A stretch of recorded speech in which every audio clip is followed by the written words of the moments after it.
유튜브의 신 페이지 74페이지 취미가 콘텐츠가 되는 시대. 외톨이 덕후가 넘사벽 1인 브랜드가 되다. 세상에 쓸데없는 일에는 없다. 드라마 도깨비를 보는데 아내 윤직님이 불쑥 물었다. 당신은 도깨비처럼 영원히 살 수 있다면 어떨 것 같아? 진짜 좋을 것 같은데 난 아무리 오래 살아도 안 지루할 것 같아. 시간 없어서 못했던 일도 실컷 할 수 있고 나를 키운 팔할은 쓸데없는지. 시간 없어서 못했던 일 생각보다 좀 많다. 일단 게임이 있다. 게임 방송을 하니까 게임이라면 물릴 정도로 할 것 같지만 그렇지 않다. 재미있는 게임은 쏟아져 나오는데 시간은 늘 부족하다. 독서도 그렇다. 서점 한번 나갈 때마다 30만 원 이상 책을 사오지만 시간이 없어서 책꽂이에 모셔만 두고 있다. 내 서재에는 영상, 포토샵, 사진, 문학, 여행, 요리, 캘리그라피, 인테리어, 경제, 만화, 미술사, 역사, 심리학 등 다양한 분야의 책이 꽂혀 있다. 문학 도서만 해도 미야베 미유키의 부터 천명간의 고래에 이르기까지 장르를 가리지 않는다. 그야말로 전방위적이다. 영상몰로 잡다 하면 서렵하는 편이다. 일단 화제성이 있는 개봉 영화는 무조건 챙겨본다. 동영상 제작에 참고하기 위해서라기보다 순전히 보고 싶어서 본다. 드라마도 좋아하는데 국내 드라마를 물론이고 중국, 일본, 영국, 미국 등 다양한 나라의 드라마를 가리지 않고 시청한다. 요즘은 시트콤, 오피스와 브루클린 나인을 재미있게 보고 있다. 이외에도 로맨틱한 코미디, 역사물, 스릴러, 형사물, 무협물 등을 두루두루 즐긴다. 나는 배우는데도 욕심이 많은 편이다. 방송이나 광고를 잘하려면 표현력이 뛰어나야 하니까 연기를 기본기부터 탄탄하게 배우고 싶은 생각도 있다. 연기 학원보다 이왕이면 대학교 연극 영화과에 진학하는 걸 어떨까? 연기를 전공하려면 현대무용 필수라는데 그럼 그것부터 해볼까 하는 생각들은 한다. 그래서 실제로 현대무용을 배우러 다닌 적도 있다. 허리 디스크 수술을 하는 바람에 얼마 못 가 그만두긴 했지만 메이크업을 정식으로 배우고 싶어 정선물 아카데미에 다니기도 했다.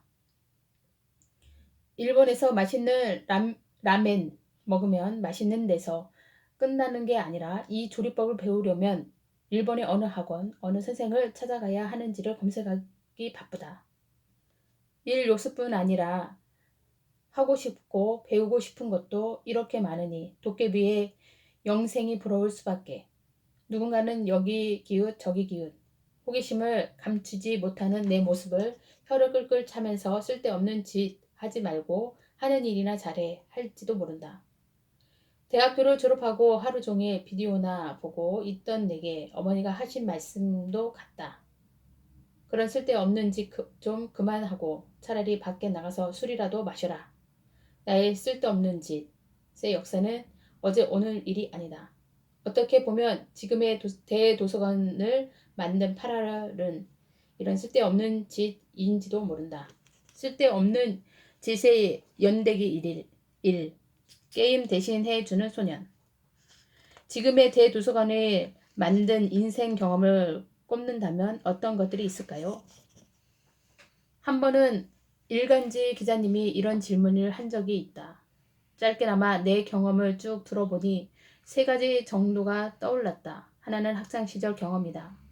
중학생 시절 내 관심사는 딱 2가지였다. 게임과 농구. 농구야 친구들이 공터에서 공 튀기며 실컷 뛰면 그만이겠는데 게임은 그렇지 않았다. 게임을 하고 싶어도 게임기가 없었다. 페미컴, 닌텐도에서 만든 게임 전용 8m 컴퓨터를 갖는데 소원이었지만 당시 우리 집 형편에는 상상조차 못할 사치품이었다.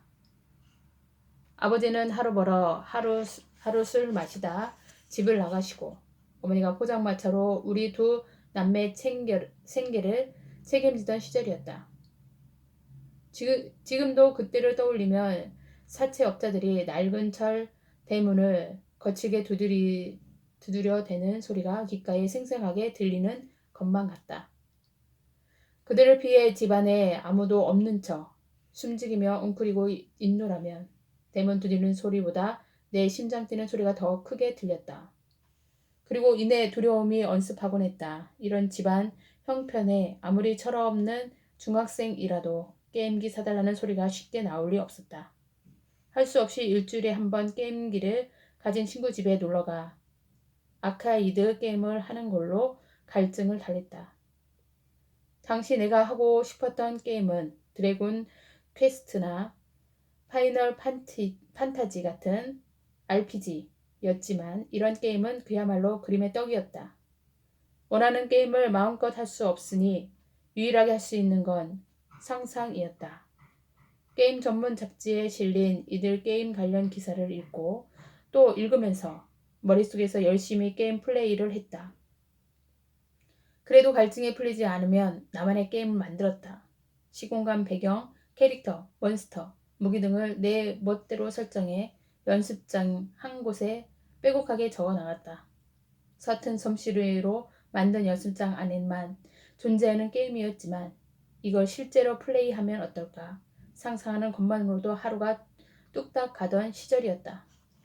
그러다가 고등학교 1학년인가 2학년 때 친척 어른들이 주신 명절 용돈을 모아 드디어 페미컴을 손에 넣었다. 메가 드라이브, 세가에서 발매한 16비트 가정용 게임기나 슈퍼 페미컴 등 신형 게임기가 출시되면서 페미컴 가격이 내려간 덕이었다. 남들이 신형 게임기로 파이널 판타지 5를 즐길 때 구형 패티컴 파이널 판타지 2를 플레이하면서도 나는 충분히 행복했다. 막상 플레이해보니 파이널 판타지 2는 난이도가 상당히 높은 게임이었다. 무엇보다 우리말 번역이 없어 일본어로 플레이해야 한다는 게 가장 큰 난관이었다. 게다가 퀘스트가 은유적이어서 뭘 어떻게 하라는 건지 정확히 파악하기 어려웠다. 그래도 쉽게 포기할 내가 아니었다. 우직한 태도로 임하며 시행착오를 거듭했고 때로는 눈치로 때우면서 몇 날 며칠을 붙잡고 씨름한 끝에 간신히 게임을 플레이할 수 있었다. 그때 내가 느낀 성취감이란 말을 표현하기 어렵다. 게임을 플레이했다는 성취감과 기쁨은 박의 정신으로 이어졌다. 파이널 판타지 2를 플레이하며 고구마 수십 개를 먹은 듯한 답답함만 경험하고 끝내 플레이하지 못했던 친구를 위해 무료 공략집을 만들기로 마음먹은 것이다.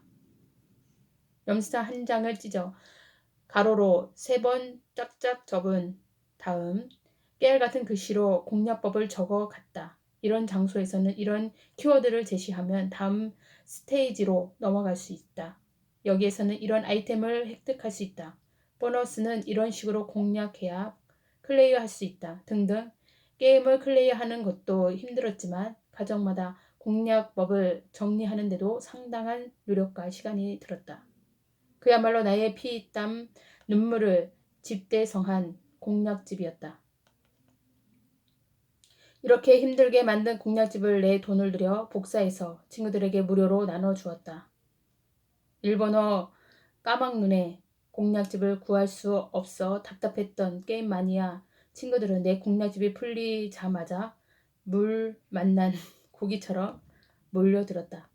나는 이전부터 게임 잘하는 애로 알려져 있었는데 공략집 무료 배포 이후 더 유명해졌다.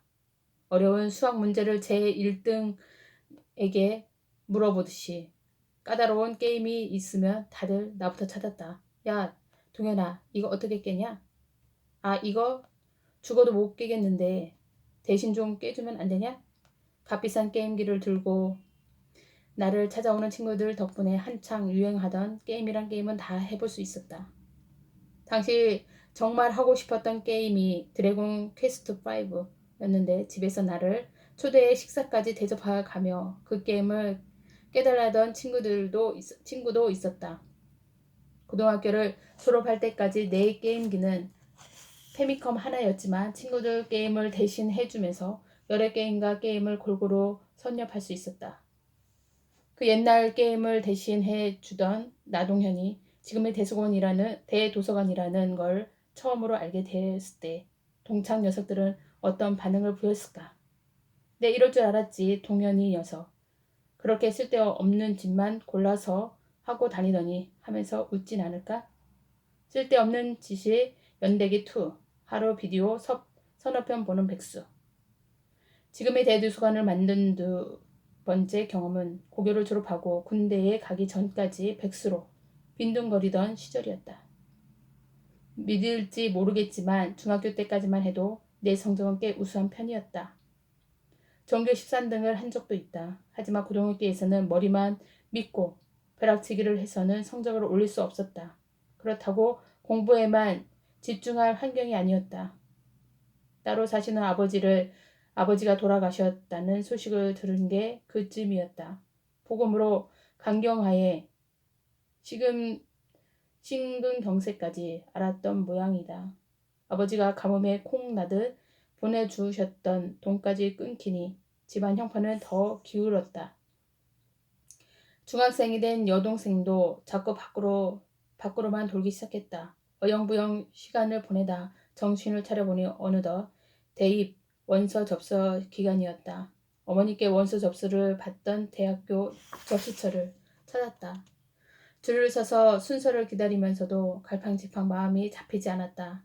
대학을 아예 못 갈 성적은 아니었지만 대학에 가면 또 뭐 하나 하는 생각이 들었다. 차라리 일찌감치 돈이나 벌어야 하는 건 아닌가 하는 마음도 들었다. 한참 망설이던 나는 원서를 접수하지 않고 그냥 집으로 돌아왔다. 어머니께는 원서 접수조차 안 했다는 말씀을 차마 드리지 못했다.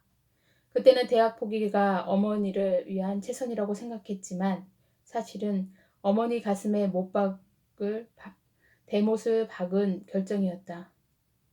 내가 대학생이라도 되었다면 어머니는 당신 할 일을 다 했다고 느끼셨을 텐데 그랬다면 돌아가실 때까지 자식 앞에서 당신을 죄인이라고 여기는 일은 없었을 텐데 후회의 마음이 가득 들어찼다. 하지만 후회는 언제나 늦게 찾아오지 않던가. 그렇게 대입을 포기하자 딱히 할 일이 없었다. 대외적으로는 재수생이었지만 대학 갈 마음이 없었으니 실질적으로 백수였던 셈이다. 군 입대를 앞두고 있어 본격적으로 일자리를 알아보기도 부담스러웠다. 용돈벌이 아르바이트를 하고 남는 시간은 비디오를 보거나 게임을 하면서 보냈다.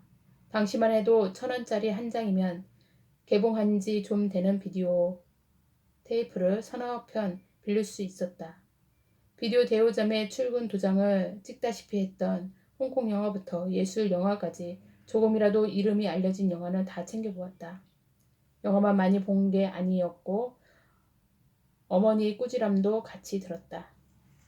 영화 본다고 밥이 나오니 떡이 나오니 그런 쓸데없는 짓 좀 그만해라. 아들이 하루 종일 방 안에 틀어박혀 영화만 보고 있는데 마음 편한 부모가 어디 있겠는가. 그거 잘 알면서도 나는 영화가 계속 탐닉했다. 현실 도피가 아니었다. 정말로 영화 보는 게 좋았다. 영화를 정식으로 공부한 적은 없지만 하도 많이 보다 보니 영화 문법을 깨친 기분이 들었다. 처음에는 줄거리를 따라가기에만 했는데 차츰 카메라 앵글, 화면 구성, 배우들의 연기, 조명, 장면 전환, 플롯 등이 눈에 들어오기 시작했다. 나중에는 나 같으면 저 장면은 부감으로 찍었을 텐데, 나 같으면 엔딩을 다르게 만들었을 텐데 하면서 시나리오 작가나 감독의 입장에서 영화를 보기 시작했다. 정말 잘 만든 영화를 보고 나면 나도 그런 영화를 찍고 싶다는 생각이 가슴에 부풀렀다. 군대를 다녀오면 영화판에 뛰어들까 하는 진지한 고민도 했다. 하지만 현실은 내 마음에서 자라나는 꿈과는 무관하게 날 평가했다. 어떤 꿈을 꾸든 남들 눈에는 그저 할 일 없고 한심한 백수일 뿐이었다. 그런 내 처지를 가장 실감하는 날은 알다시피 명절이었다. 어릴 때는 아버지가 왜 그리 친척들 만나기를 싫어하는지 잘 몰랐는데 그제 아버지 마음이 조금은 이해되는 기분이었다. 공부도 안 하고 일도 안 하고 하루 종일 게임하고 비디오만 본다면서 나중에 뭐가 되려고 그러니 쓸데없는 짓 하고 댕기라고 어머니가 그 고생을 한 줄 알아? 참 이상하게 어른들 눈에는 여동생보다 내가 더 못 믿어온 모양이었다. 여동생은 야무지게 제 밥그릇은 어떻게든 잘 챙길 텐데 나를 쓸데없는 짓이나 하고 다니니 걱정이라고들 하셨다. 지금 생각하면 여동생한테는 소위 스웨이크가 있었던 것 같다. 지금 당장은 빈손이지만 언젠가는 뭔가 이룰 거라는 당당한 분위기 같은 것 말이다. 반면 친척들 눈에 나는 영 신통치 않았던 모양이다. 스스로를 못 믿었던 적은 단 한 번도 없지만 친척들 앞에만 서면 작아지는 기분이었다. 이런 경험이 있기 때문에 내 방송의 시청자들한테도 해줄 말이 많다. 취업이 안 돼서 성적이 안 나와서 자신이 초라해 보인다는 시청자들에게 나는 스스로 당당해져야 남들한테도 그렇게 보인다고 말해준다. 일부러 친구들 피할 필요 없어요. 평생 아무것도 못할 사람처럼 굴지 마세요. 내가 먼저 위축되니까 남들도 나를 한심하게 보는 거예요. 이럴 때일수록 자신을 믿고 당당한 사람, 기대감을 주는 사람이 돼야 해요. 쓸데없는 짓이나 하고 다니면서 손가락질 당해본 사람만이 해줄 수 있는 친구다. 지금 아무것도 아니라고 해서 영원히 아무것도 아닌 것 아니라고 남들 눈에 쓸데없어 보이는 일도 내게는 또 다른 가능성을 만들어내는 일일 수도 있다고 스스로 그렇게 믿어야 한다. 그게 백수 시절 2년 동안 내가 배운 것이다. 쓸데없는 짓 연대기 3 세이클럽 서시경 남들 보기에는 어떻을지 몰라도 내 백수 시절은 나름 행복했다. 좋아하는 영화와 만화를 실컷 보고 친구들 만나서 게임도 하고 힘들지 않을 만큼 아르바이트를 하면서 보낸 시간이었다. 앞으로 뭘 할지 또 뭘 하고 싶은지 전혀 몰랐지만 초조하거나 불안하지 않았다. 마음만 먹으면 뭐든 잘하고 잘 될 것만 같았다.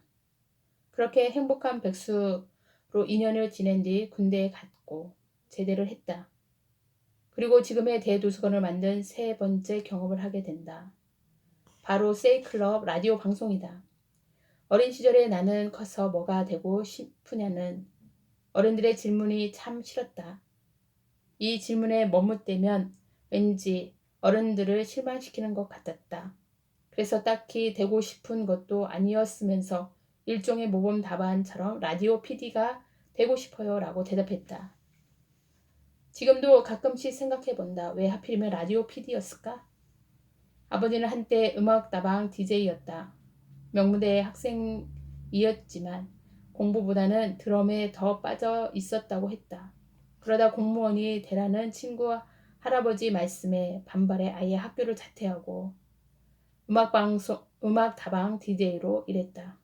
그 음악다방의 어머니가 우연히 손님으로 찾아가면서 두 분의 인연이 시작되었고 드러머를 꿈꾸던 아버지는 그렇게 결혼을 했고 두 아이의 아버지가 되었고 철물점 주인이 되었고 주정뱅이가 되었고 쪽방에서 피를 토하여 외롭게 돌아가셨다. 어렸던 시절에는 우리 집에는 고급 오디오 시스템과 LP가 있었다. 하지만 음악을 들은 기억은 거의 없다. 아버지가 오디오 시스템을 신주단지 모시듯 하며 근처에 얼씬도 못하게 하셨기 때문이다. 내가 음악을 본격적으로 들은 건 고등학생 때 사촌형의 카세트 테이프 플레이어를 물려받은 뒤였다. 서태지와 아이들, 넥스트, 쿨, H.O.T의 노래를 테이프가 늘어지도록 듣고 또 들었다. 이문세의 별이 빛나는 밤에 등 라디오 방송을 듣기 시작한 것도 그 무렵이다. 라디오를 들으면서 내가 PD였다면 이런 사연에는 이런 음악을 틀었을 텐데, 이 코너에는 이 게스트를 초대했을 텐데 하고 궁리하기 바빴다. 어릴 때부터 앵무새처럼 되풀이한 커서 라디오 PD가 되고 싶어요 라는 말을 그제야 진지하게 곱씹어 보기도 했다. 이렇게 라디오 키드로 자란 경험 때문이었을까? 아니면 음악다방 DJ를 하셨던 아버지의 피를 물려받았기 때문일까? 제대 후 나는 무언가에 이끌리듯 자연스럽게 세이클럽 라디오 방송을 시작했다. 당시는 세이클럽 라디오 방송에 한창 주가를 올리던 시대였다. 사연 소개하고 음악 틀어주는 포맷은 공중파 라디오와 같았지만 아나운서나 연예인이 아닌 일반인이 DJ를 한다는 점이 신선하고 친밀한 느낌이 주었다. 재미삼아 몇 번 듣다가 DJ 모집 광고를 보고 가벼운 마음으로 녹음 샘플을 보냈는데 덜컥 합격을 했다. 얼결에 일주일에 4일 밤 시간대 2시간씩 가요 프로그램을 진행하는 DJ가 되었다. 인터넷 라디오 방송이라는 제법 체계가 있었다. 대본은 없었지만 작가와 PD와 함께 사연을 추리고 선곡을 하며 프로그램 분위기와 컨센트를 유지해 갔다. 생방송답게 즉석에서 사연이나 신청곡도 받았다. 지금 생각하면 당시 라디오를 진행했던 경험이 1인 미디어에 관심을 갖고 자신 있게 뛰어든 계기가 된 것 같다. 라디오 방송은 수용자와의 소통이 매우 중요하다는 점에서 1인 미디어에 닮은 매체다. 세이클럽 라디오 방송을 진행하면서 실시간 소통이 얼마나 신나고 짜릿한지 그 매력을 톡톡히 맛보았다. 그뿐 아니라 목소리가 성시경 씨를 닮았다. 진행을 정말 편안하게 잘한다라는 칭찬도 많이 들었다. 어린 시절 나는 오락부장 스타일은 아니었다.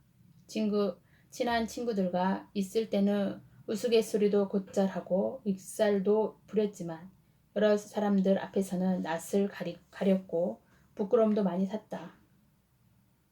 하창 시절만 해도 내게 끼라고는 눈꽃만큼은 없는 줄 알았다. 그런데 내가 몇 년 후 수만 명의 팬들 앞에서 여장을 한 채 컬트 호니를 부르게 될 줄이야. 그 길을 처음으로 확인한 계기가 바로 세이클럽 라디오 방송이었다. 많은 시청자들이 실시간으로 소통하며 자연스럽게 이야기를 이끌어가고 농담도 던지는 내 모습에 스스로도 놀랐다. 처음으로 내가 무엇을 잘하는지 알게 된 순간이었다. 인터넷 방송으로 유명해지고 얼마 뒤 친척 한 분이 내게 이런 말씀을 해주었다. 내 방송을 보고 깜짝 놀랐다. 내 아버지가 음악 다방에서 DJ 하던 때랑 어쩌면 그렇게 목소리가 똑같은지. 목소리만 듣고는 내 아버지가 살아 돌아온 줄 알았지 뭐니. 아버지한테 물려받은 건 하나도 없는 줄 알았는데 그게 아니었던 모양이다. 나만의 쓸데없는 짓이 숨겨진 보물이다. 지금의 대도서관을 만든 경험 3가지를 꼽다 보니 마치 인생 절반을 해고한 기분이다. 주절주절 여러 이야기를 늘어나왔지만 결론을 남들 눈에는 쓸데없는 짓으로 보일 수도 있는 일이 효자 노릇을 한다는 점이다. 게임 공략집을 무료 배포한 중학생 시절은 그나마 낫다. 원래 그 나이는 쓸데없는 짓만 할 때 아닌가. 그런데 군대 가기 전 백수 시절의 비디오를 하루 서너 편씩 보던 일은 정말 변명의 여지가 없는 쓸데없는 짓이다. 제대 후 했던 세이클럽 라디오 방송 일도 그렇다. 월급은커녕 차비 한 푼 받지 못한 그야말로 무료 봉사였으니까. 하지만 그런 쓸데없는 짓을 하지 않았다면 지금의 대도서관은 아마 없었을 것이다. 40을 훌쩍 넘긴 내 아내는 고난도 게임을 플레이한 노하우를 친구들과 나누고 싶어 엉덩이가 들썩이는 14살 소년이다. 또 영화의 게임 영상을 반복해 보면서 나만의 이야기를 나만의 방식으로 찍고 싶어 했던 21살 백수도 있다. 심야 라디오 방송을 진행하면서 애청자와 소통하는 맛을 알아가고 숨어있던 자신의 끼를 발견한 26살 청년도 있다. 이른 클레이어터 대도서관은 남들이 아무짝에도 쓸데없다고 치부했던 일들을 거듭한 결과로 만들어졌다. 남들이 쓸데없는 짓 한다며 혀를 끌끌 차는데도 굳이 열심히 하는 이유는 그 일이 재밌고 신나기 때문이다. 그 일이 내 인생에 아무런 도움이 안 된다고 해도 그걸 하는 동안은 숨통이 트이기 때문이다. 내가 남보다 그 일을 잘한다고 자부할 수 있기 때문이다. 결국 그 일을 통해 진짜 나를 찾고 더 행복해질 수 있기 때문이다. 이렇게 내가 쓸데없는 짓에 주목하는 이유다. 아무짝에도 쓸데없어 보이지만 내가 좋아서 열심히 하고 있는 일이 있다면 그것이야말로 내가 진짜로 원하고 잘할 수 있는 일인지도 모른다. 만일 나만의 독창적인 1인 브랜드를 만들고자 한다면 본업 말고 또 다른 직업을 찾고 싶다면 요즘 어떤 직종이 잘 나가는지 어디로 돈이 몰리는지 주변을 두리번거릴 게 아니라 나 자신부터 들여다보아야 한다. 내가 지금 해온 쓸데없는 짓은 무엇인가? 남들 눈에 한심해 보일지라도 내가 순수한 기쁨을 느끼며 몰입해온 일은 무엇인가? 잘 모르겠다면 부모님 또는 배우자가 분노의 등장, 스매싱을 날리며 쓸데없는 짓 좀 그만해. 그런 쓸데없는데 돈 좀 쓰지 마. 하던 순간을 떠올려 보자. 그때 당신이 하고 있던 일이 바로 그 쓸데없는 짓이다.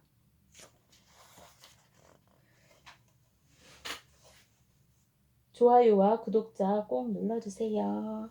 감사합니다.